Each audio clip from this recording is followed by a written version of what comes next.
مسلمان ایک خدا کو مانتے ہیں جس کو وہ اللہ کا نام دیتے ہیں، تو کیا یہ نام اللہ قرآن میں موجود ہے یا مسلمانوں نے خود سے یہ نام بنا لیا؟ دوسری الہامی کتابوں تورات، زبور اور انجیل، کیا ان میں بھی یہ نام آیا ہے؟ جی ہاں، یہ نام ان کتابوں میں بھی آیا ہے۔ اس طرح کے مزید حیران کن حقائق پر بات کرتے ہیں اور اس ٹاپک پر اس ویڈیو میں آج بات کریں گے۔ السلام علیکم، تو کیا حال ہے آپ کا دوستو؟ کیا اسلام سچا مذہب ہے؟ آئیے جانتے ہیں۔ تم میں سے بہتر وہ ہے جو قرآن سیکھے اور دوسروں کو سکھائے۔ تو چلے آئیے آج ذرا قرآن ہی سیکھ لیتے ہیں۔ تو آپ سب دیکھ رہے ہیں میرا یوٹیوب چینل۔ تو مسلمان ہمیں پتہ ہے ایک خدا کو مانتے ہیں جس کو وہ اللہ کا نام دیتے ہیں۔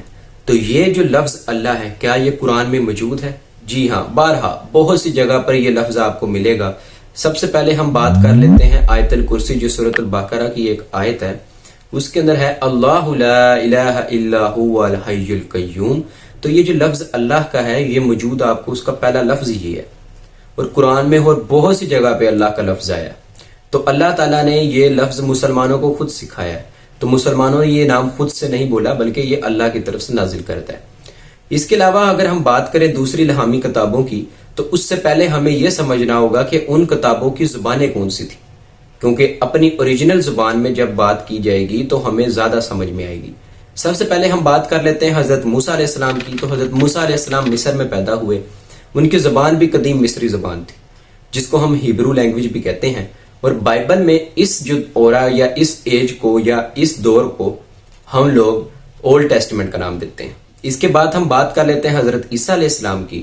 حضرت عیسیٰ علیہ السلام کی جو زبان تھی وہ ایرمک تھی، اور بائبل میں اس دور کو نیو ٹیسٹمنٹ کہا گیا۔ اس کے بعد ہم بات کریں محمد صلی اللہ علیہ وسلم کی، تو وہ جو عربز جو ان سا دور تھا، اس دور میں عربک زبان ہی بولی جاتی تھی۔ اور آپ کو حیرانگی ہوگی کہ ایرمک اور عربک، یہ دونوں لفظ جو ایک دوسرے سے ملتے جلتے ہیں، ان کی زبانیں بھی آپس میں ملتی جلتی ہیں۔ اگر آپ بائبل کو کھولیں، گوسپل آف مارک چیپٹر 15 ورس 34، اس کے علاوہ آپ اگر گوسپل آف میتھیو ہی کھول لیں تو اس کا چیپٹر 27 ورس 46، جب آپ یہ کھولیں گے تو آپ کے سامنے جو آیت آتی ہے وہ کیا ہے؟ وہ ہے اولوئے اولوئے لما سبقتنی۔ اس کا مطلب ہے مائی گوڈ وائی ہیو یو فورسیکن می، اے خدا آپ نے مجھے کیوں اکیلا چھوڑ دیا۔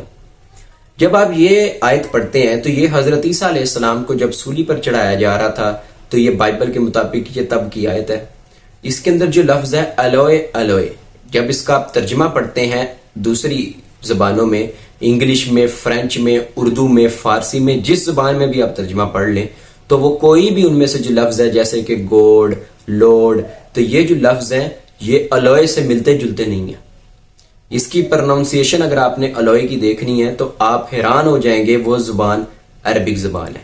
اگر آپ اسی آیت کو عربی میں کنورٹ کر دیں تو یہ آیت کچھ یوں آپ کو محسوس ہوگی، اللہ اللہ لما ترکتنی، اے اللہ تو نے مجھے کیوں ترک کر دیا، اکیلا کیوں چھوڑ دیا۔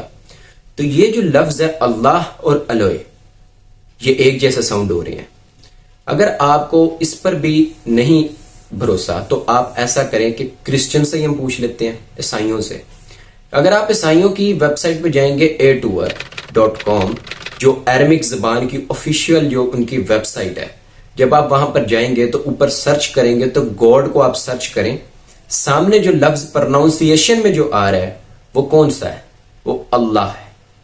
تو یہاں سے ہمیں یہ سمجھ آتی ہے کہ حضرت عیسیٰ علیہ السلام نے اپنے دور میں جو ایرمک زبان ہے اس میں جو لفظ خدا کے لیے استعمال کیا وہ اللہ تھا۔ آگے کے جو دور آئے، جیسے جیسے زبانیں نئی آتی گئیں، یہ پچھلی زبانیں ناپید ہوتی گئیں اور نئے لفظ ابھرتے گئے، ایلوئے، یوشوا، یہ پرانے لفظ تھے۔ اب ہمارے پاس گوڈ، لارڈ اور کئی جگہ فادر کا لفظ آتا ہے۔ تو یہ جو لفظ ہیں، یہ لفظوں کی جو ہیر پھیر ہے، اس کے لیے قرآن کا یا دوسری الہامی کتابوں کا محفوظ ہونا بہت ضروری تھا۔ اب آپ کو سمجھ آئے گی قرآن کی وہ آیت کہ جہاں پر اللہ تعالیٰ نے فرمایا تھا، یہ قرآن بے شک بلا شبہ ہم نے ہی نازل کیا اور ہم ہی اس کے محافظ ہیں اور اس کی حفاظت کرنے والے۔ یہ جو آیت تھی یہ اتنی ضروری تھی کہ ہمیں آج جو قرآن ہمارے پاس موجود ہے، جس زبان میں آپ صلی اللہ علیہ وسلم صحابہ سے کلام کیا کرتے تھے، آج ہم بھی اسی الفاظ کے ساتھ ہم لوگ اپنے جو نیو بچے ہیں یا اسٹوڈنٹس ہیں ان کو ہم بتا سکتے ہیں۔ دوسری جو کتابیں ہیں ہیبرو لینگویج، عربک زبان، ان کے اندر موجود نہیں ہے انجیل اور تورات، جس کی وجہ سے وہ یہ نہیں بتا سکتے کہ حضرت عیسیٰ علیہ السلام نے اپنے جو عوام ہے یا قوم ہے ان کو کس زبان میں کس لفظ سے پکارا تھا۔ تو یہ آج کے جو ثبوت ہیں آپ سب کے سامنے ہیں۔ اور رہی بات کہ اگر آپ سوچیں کہ اللہ کا جو یہ لفظ ہے خدا کے لیے، کیا یہ بولنا ضروری ہے؟ بالکل نہیں، یہ کہیں پر نہیں آیا کہ یہ بولنا بالکل لازم ہے یا آپ کے لیے فرض ہو گیا۔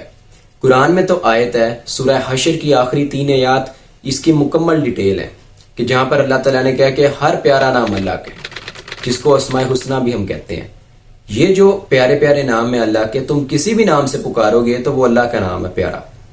اس کے لیے اللہ تعالیٰ نے جو ہمیں نام کچھ دیے بھی ہیں، 99 نام قرآن کے اندر موجود ہیں، جو سورہ حشر کے اندر بھی اللہ تعالیٰ نے انہی آیات میں نازل بھی کیے تھے کہ بسم اللہ الرحمن الرحیم، المالک القدوس السلام المؤمن المحیمن العزیز الجبار المتکبر۔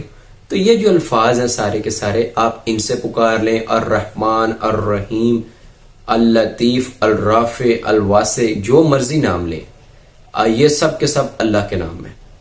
باقی جو لفظ اللہ کا ہے وہ آج ہم نے دیکھا کہ دوسری کتابوں میں بھی موجود ہے۔ ویڈیو پسند آئی ہے سبسکرائب کر لینا۔